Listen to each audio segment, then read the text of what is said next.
lecture, we begin the discussion of a macroeconomy. So we're going to look how economy as a whole works. Let's start with some definitions. The most important thing that we're going to discuss today is going to be GDP, gross domestic product. This gross domestic product measures total country's output. Whatever we produce in United States, that's going to be measured by our GDP. GDP is this absolute measurement of how much we produced. GDP growth is showing us how much we produced compared to the previous year or compared to the previous period of time period. So GDP growth shows us percentage change in GDP. If it's positive, it means we produce more than last year. If it's negative, it means that we produce less than last year. And if we produce less than sometimes we can measure it either by year or by quarters, and a quarter of a year is 3 months. If in the 2 consecutive quarters we have a fall in real GDP, negative economic growth, we call that situation a recession. In other words, it's a situation in which economy is contracted for 2 quarters. And depression is going to be a severe recession. A time of prolonged recession will be called depression. So let's look at the business cycles and see how GDP fluctuates with time. Even though we don't like recessions, they're part of this natural business cycle of our economy. Recessions are inevitable. We want to have them as short as possible, but to completely avoid having recessions is probably not very possible, not very realistic. So we have several parts of our business cycle, of our GDP fluctuations. There is a through and peak. We can either be at the very lowest possible point where economy is still contracting. After that, we expect economy to start expanding. After something bad, something good is about to happen. Once economy reaches its peak, economy is going to start contracting, meaning that we're going to have a recession. We're going to have negative growth. Our output, our GDP is falling compared to the previous time period. So all of this peaks, expansion, recession, and through is a natural process that is constantly going to occur. You can see from this chart also that even though we have this natural business cycle, natural process, overall, if we look at the trend of the growth, we can see that it's positively slow. It means that even though we have recessions once in a while, the peak today is higher than the peak that was in the previous cycle. That through today is above what the throw was before, which means once again we are doing better compared to the previous business cycle. And that's what's more important, that with time, no matter what we have, recessions or depressions, overall economy is growing. Now let's look at the real GDP percentage change from 1930 to 2000. It shows us this actual business cycle, actual fluctuations of our economy. So if you look at this chart, you can see that whatever growth was above 0%, it's a positive growth, right? So we have the positive growth. It means economy was expanding, economy was doing good. So even at this downward sloping line above 0, it's still not a recession, because it means that at this time period we produce more than we did last year, but probably not as much as we produced a year before. Meaning that last year economy may have grown 10%, and this year it's only growing 5%. But both last year and this year economy is growing. Whatever we see those little dips, that's the recession. That's the periods where economy is having negative growth. And we see during the Great Depression, the negative growth was as high as 13%, meaning in that 1932 economy shrank by about 13%.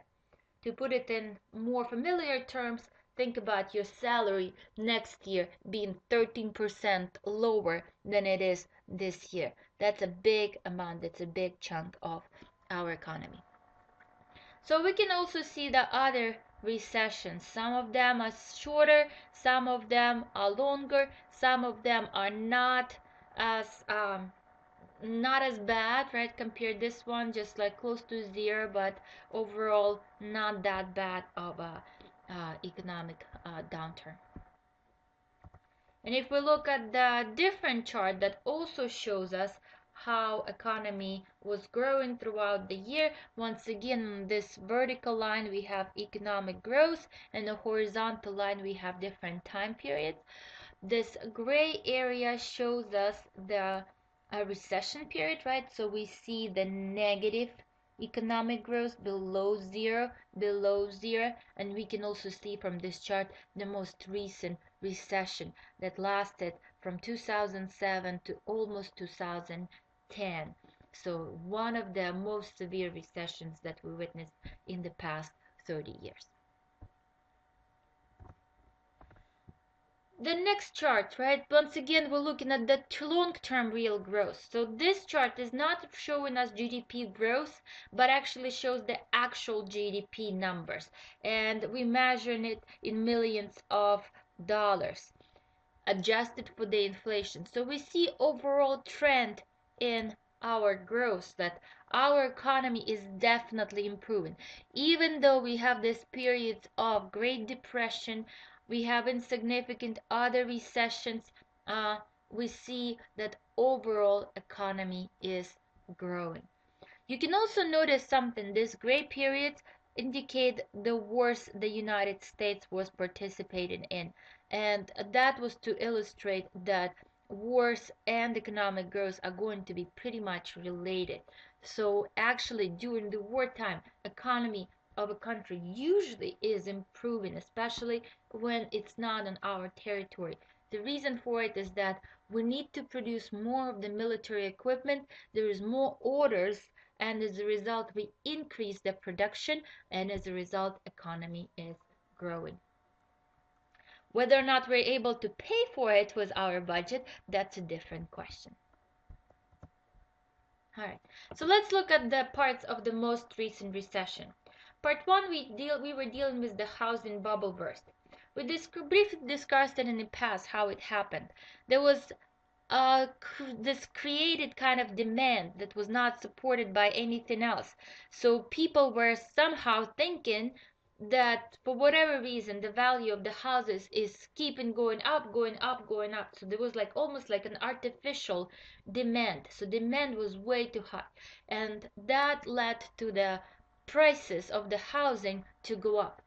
People were taking out a lot of loans to buy those houses. They were thinking about maybe selling the housing later on for much more money and making quick bucks, but they were taking those loans. They were not able to sell the house at the higher price, and they were also not able to pay off those debts. And as a result, we had this housing bubble burst that led us to the financial sector crisis, meaning that people were not paying off their debts on their housing, and that affected the whole banking system. So banks were not receiving their money back. As a result, they were not able to lend those money back.